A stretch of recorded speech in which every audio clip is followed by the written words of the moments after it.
今日嘅話同大家介紹一套房嘅話，就喺我哋門店樓上嘅港聯百爵嘅。咁呢套房嘅話，前兩日嘅話都有同大家推薦過一套117方嘅。今日睇呢一套房嘅話係細單位嚟嘅，88方，可以做到3房2廳2衛嘅。咁佢周邊嘅話，咁啊地理位置係非常之優越嘅，隔離嘅話就係我哋 Coco City 同埋富日城嘅。樓下呢一邊嘅話啦，好似我哋啲超市啊、咖啡店啊，同埋新鮮水果啊、食飯嘅豬腳飯啊、東北菜啊等等啊都有嘅呢條街。咁對面嘅話仲會有一個真情飯店啦，同埋我哋呢邊有個生鮮嘅，隔離仲會有一個麵包鋪。咁呢一邊嘅話，同我哋嘅德寶怡高嘅話就係一路之隔嘅啫。咁我哋店嘅話就喺德寶怡高嘅對面嘅。咁我哋而家事不宜遲，上去睇下今日推薦嘅呢一套樓究竟係點樣嘅。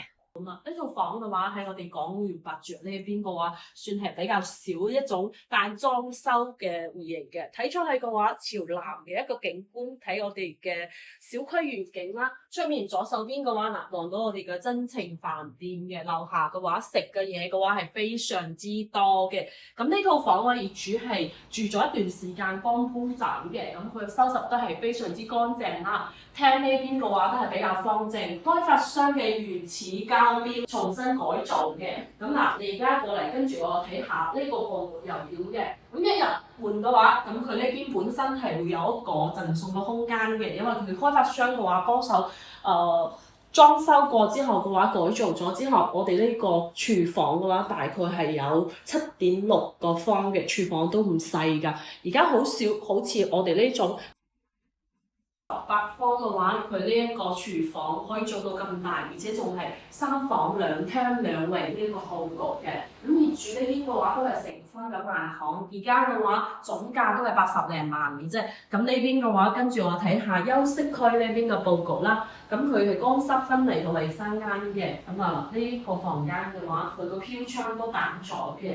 咁啊入面嘅話會有一個櫃，咁相對嚟講呢個房間稍微細啲，但係佢都可以擺落1.2到1.3嘅床嘅。咁嗱呢邊就會有一個房間，咁佢呢邊嘅話就冇放我哋嘅床啦。本身呢度有個飄窗，佢都打埋㗎啦。咁啊相對嚟講啲房間都比較方正。